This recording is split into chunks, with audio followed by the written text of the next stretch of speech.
Welcome back to another reading video with Mr. Bauer. Today I have another Aesop's fable. This is called The Cat and the Old Rat. And today I'm going to talk to you a little bit about making connections. So you can see on the right side over here I've got text to self, which means what happens in this story is going to remind me of things that have happened in my life. And then we have text to text. That means the text in this story could connect to another text or another story that I've read. And then the third type that we're going to talk about is the text to world. So something that we see in the world that has reminded me of this story. So I'm just going to model this for you with the cat and the old rats. There once was a cat who was so watchful that a mouse hardly dared show the tip of his whiskers for fear of being eaten alive. That cat seemed to be everywhere at once with his claws all ready for a pounce.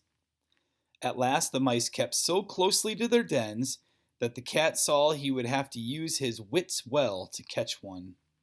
So one day he climbed up on a shelf and hung from it, head downward as if he were dead, holding himself up by clinging some ropes with one paw. When the mice peeped out and saw him in that position, they thought he had been hung up there in punishment for some misdeed. Very timidly at first, they stuck out their heads and sniffed about carefully. But as nothing stirred, all trooped joyfully out to celebrate the death of the cat. Just then the cat let go of his hold, and before the mice recovered from their surprise, he had made an end of 3 or 4. Now the mice kept more strictly at home than ever, but the cat, who was still hungry for mice, knew more tricks than one. Rolling himself in flour until he was covered completely, he lay down in the flour bin with one eye open for the mice. Sure enough, the mice soon began to come out. To the cat, it was almost as if he already had a plump young mouse under his claws, when an old rat, who had had much experience with cats and traps, and had even lost a part of his tail to pay for it, sat up at a safe distance from a hole in the wall where he lived. "Take care!" he cried. "That may be a heap of meal, but it looks to me very much like the cat. Whatever it is wisest to keep at a safe distance." Our moral of the story says the wise do not let themselves be tricked a second time. All right, so after reading The Cat and the Old Rat, we've got a tricky cat and some mice that weren't really paying attention. I made some connections while I was reading this text. The first one is a text to self. Now, a lot of times I like to let my dog off her chain or off her leash. So sometimes when I take her outside and she just needs to go potty or do her business or whatever, I just put her on her tie out and she goes about. And sometimes when I take her to go disc golfing, I just let her be off the leash and she just kind of goes everywhere. So a couple weeks ago, I'm going to take this. When I let my dog go off her leash while disc golfing, and I like to do that. That way she can run around and get some smells and get a little more exercise, and she doesn't go too far away. But when I let my dog go off her leash while disc golfing a few weeks ago, she ran away. I couldn't find her for like 5 minutes. So she was all throughout the trees and she was sniffing, and I'm like, stay here, stay close. And so she does a good job with that. And then she completely ran away. I couldn't find her. I couldn't find her for about 5 to 10 minutes. And then I did find her. So once I found her, I had to keep her on her leash. And then the next time I went disc golfing, I thought about letting her off her leash, but thinking about when I lost her, I decided it was best to just keep her on her leash the entire time. So kind of like kind of like the old rat over here. The old rat was wise; it had a lot of experience with the cat. I didn't let my dog trick me a second time. I was kind of worried and kind of scared when I couldn't find her for 5 to 10 minutes. So I thought about letting her off her leash, but I thought that maybe this time I'll just hang on to her. So that's my text to self connection, something that happened in my life that connects to the story. And then the next one we have is what's called a text to text. All right. And when I was reading this, I was thinking a lot about the story, The Little Boy Who Cried Wolf. Okay.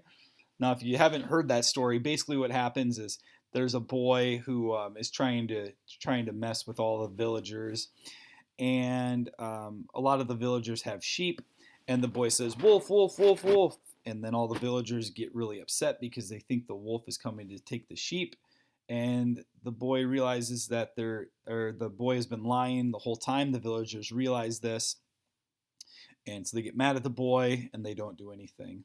And the next time, the little boy says, "Wolf, wolf, wolf," and again, um, there's no wolf, and so the villagers get all in that panic just for no reason. And then a third time, the little boy says, "Wolf, wolf, wolf, wolf, wolf," and this time there actually is a wolf, and the villagers don't do anything, and the wolf comes through and has his lunch, if you will. So it kind of reminded me like this. So let's say let's see here, in The Little Boy Who Cried Wolf, a boy falsely tries to warn the villagers of a wolf coming to attack the sheep. He lies to them on two different occasions. So that's kind of like the story that we just read. When the boy warns the villagers the third time, a wolf actually does come. The villagers ignore the boy since he hasn't earned trust, and the wolf gets away with its dinner. So it's pretty similar. It's actually kind of a bit opposite if you think about it. So in the story that we read today, the cat and the old rat, the cat's trying to fool the mice, and he succeeds, and then the cat tries to fool the mice again, and he doesn't succeed because the old rat is helping out. But in The Little Boy Who Cried Wolf, we have a boy who tries to trick the villagers, and it works the first two times, except in The Little Boy Who Cried Wolf, the third time it doesn't work. So the villagers got tricked the first and second time, but the third time, oh, well, if only the little boy would have been a little bit more trustworthy, then maybe they'd still have those sheep. So, and then the third one, text to world. And now what we need to do is now we think about, we don't think about, or I won't think about myself. I won't think about my family. I'll think more about something that's happening in the news, or something that's happening around the country, or something that's happening around the world. And I think a lot about baseball just because I like baseball so much. And my boy and I, we've been watching some of these videos that deal with trick plays. Okay.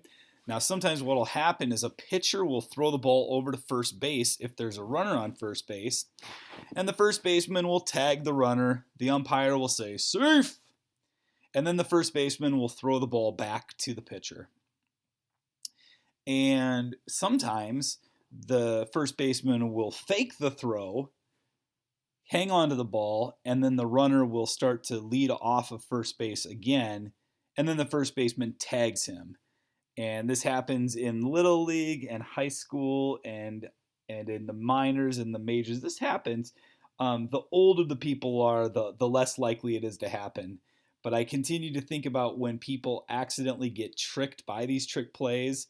They definitely, sometimes the player will try to do the same thing a second time, and it's a lot less likely that it will happen. So if I'm making a text to world connection, I'm going to say in baseball,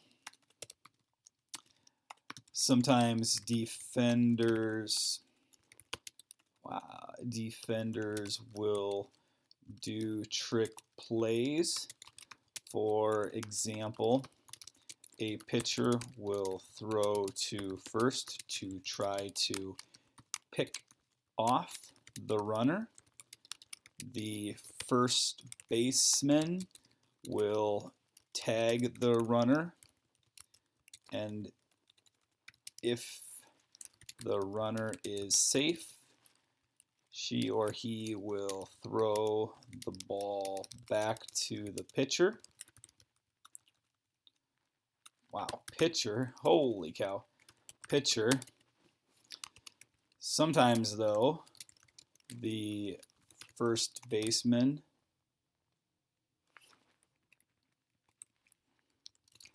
will fake the throw and try to tag the runner a second time. This doesn't work very often, but when it does, I'm sure the runner will do everything he or she can, excuse me, to not let it happen a second time. So, as you can see, just by reading Aesop's fables or anything that you might read, it might be a short story in a magazine, it might be a chapter book, it might be a picture book. There are always connections that we can make. And I want to remind you that when we're reading, we're always thinking. As you're making connections, this is another way that you can just deepen your knowledge of the story and make sure that you're continuing to think about what's happening and making those connections and understanding and building that meaning a little bit more with each word that you read. All right, thanks for your time, and we will see you in the next video.